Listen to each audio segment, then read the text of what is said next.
The Holy Gospel according to St. Mark, the 9th chapter. Glory to you, Lord. Jesus and his disciples went on from there and passed through Galilee. He did not want anyone to know it, for he was teaching his disciples, saying to them, "The Son of Man is to be betrayed into human hands, and they will kill him, and 3 days after being killed, he will rise again." But they did not understand what he was saying, and were afraid to ask him. Then they came to Capernaum, and when he was in the house, he asked them, "What were you arguing about on the way?" But they were silent, for on the way they had argued with one another who was the greatest. He sat down, called the 12, and said to them, "Whoever wants to be first must be last of all and servant of all." Then he took a little child and put it among them. And taking it in his arms, he said to them, "Whoever welcomes one such child in my name welcomes me. And whoever welcomes me welcomes not me, but the one who sent me." The Gospel of the Lord. You know, although all four Gospels tell pretty much the same story of Jesus, each one of them emphasizes some different important points about Jesus' ministry. So, for example, the Gospel of John talks a lot about how Jesus speaks about the power of the Holy Spirit. Matthew's Gospel, because it was probably written for Jewish Christians, explains kind of in more detail than some others how Jesus is the fulfillment of Old Testament prophecy. Luke, the physician, makes a big deal of how Jesus cures people and cares for the poor. And Mark's Gospel, you may have noticed as we've been reading through it for most of this past year, perhaps more than any other Gospel, wants to point out how really, really, really dense the disciples of Jesus are. They just never get it. And they are at it again in today's Gospel reading. Jesus has just told them that he's going to be killed. He's going to die. And the disciples have no idea what this is all about, what it means. Oh, but no matter. They will get on with this little discussion/argument about who's the greatest. They're completely oblivious to what's happening around them. So it's really easy for us to kind of look at this story and say, well, the point of this whole story is the disciples are really, really clueless. They're really, really dense. They're not really very sensitive to what's going on around them, and that's the point of the story. But that's really not the point of the story. Mark has already pointed out that the disciples are a little bit slow on the uptake. And if you notice, when Jesus finally confronts the disciples when he gets to the house, he says, "So what were you guys arguing about on the road?" He doesn't criticize them for having this side discussion. That's perfectly okay. He doesn't even criticize them for discussing who's the greatest. Even figuring out who's the greatest is okay, but what Jesus is really concerned about doing is changing what they think greatness is all about.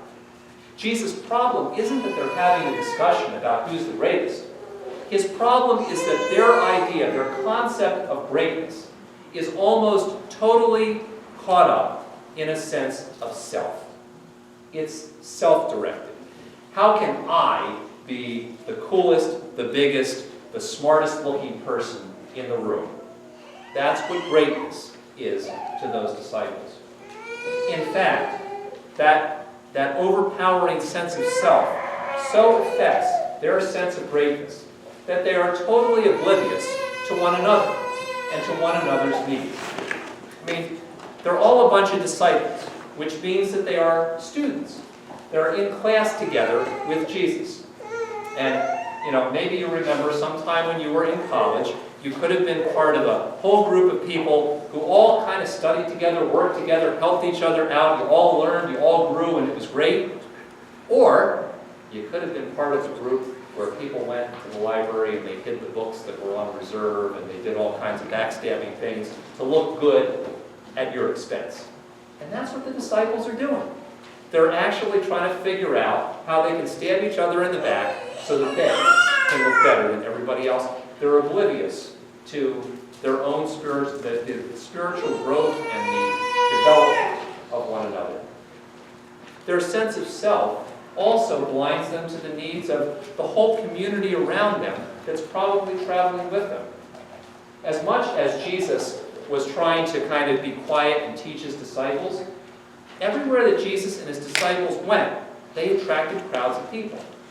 And Jesus wanted his disciples to interact with those folks, to help them to get to know Jesus, to find out what was happening. But at this point in the story, they're so consumed with their self-idea of greatness that they're oblivious to anybody else who might be traveling with them.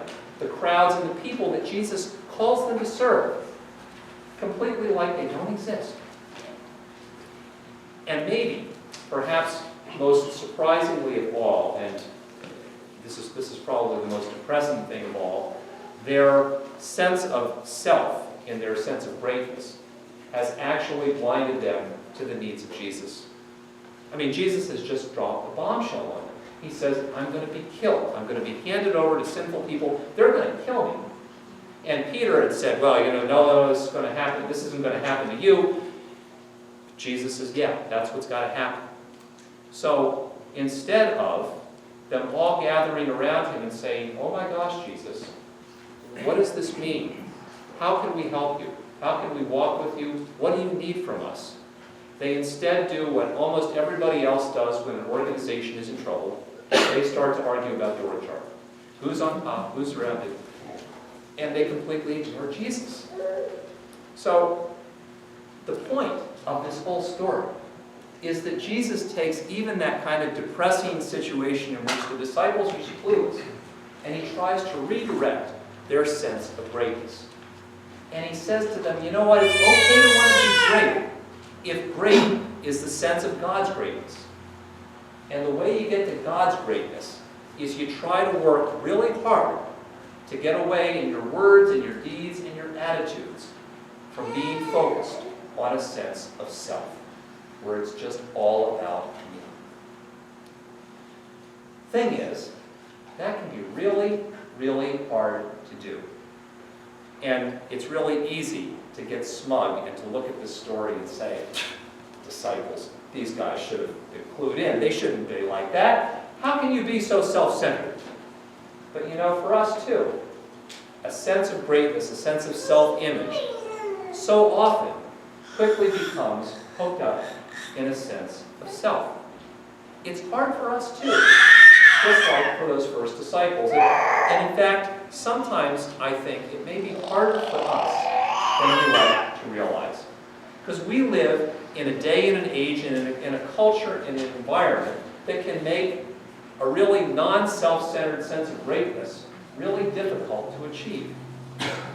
Part of that is because we live in, well, let's face it, we live in the age of Donald Trump, where kind of narcissistic grandiosity causes you to rise in the polls. It makes you popular. It's the kind of thing that people will look at you and say, well, that's good. That means you're strong and you're smart. And who doesn't want to be strong and smart and powerful and things like that? The problem is that it's not just Donald Trump. We have a lot of people around us, and especially in primary season, in parties, in both parties, where we have all kinds of people who you open up your news feed and you say, my gosh, I couldn't be that arrogant and that self-centered if I tried. It's just not possible. So we get into this kind of sense of that's sort of like relative depravity. Relative depravity is when you realize that on the one hand, even the poorest people who live in our community have it better than 90-95% of the people in the world. But I can look around, no matter how wealthy I am, and say, a lot of people drive much more expensive cars than me. People live in bigger houses than me. They seem to have more disposable income than I'm really poor. I feel poor. That's the way. We can do the same thing with this kind of self-centered, egotistical kind of stuff, because you look around and you go, what? You know what? There are so many people that are so much more in love with themselves than me. I'm a pretty humble guy. I'm really kind of humble. I don't have to worry about being one of the people that Jesus says, you know what, you got to get over your sense of self, because I'm just not that self-centered as most of those other people that I see out there. But that's what the disciples thought too. They were fishermen. They were humble guys. And so they figured, we don't have to worry about being self-centered. So really, am I really not being self-centered? Or am I just living in the same kind of denial as those first disciples? Which is it? And sometimes it's hard to get away from a sense of self in our thinking about greatness, because so often we cloak our greatness in a sense of piety and altruism. Like the coach says, it's not all about winning, so I don't have to go out and win. But you know what? I got to win one for the team. It's for the team that I'm really doing this.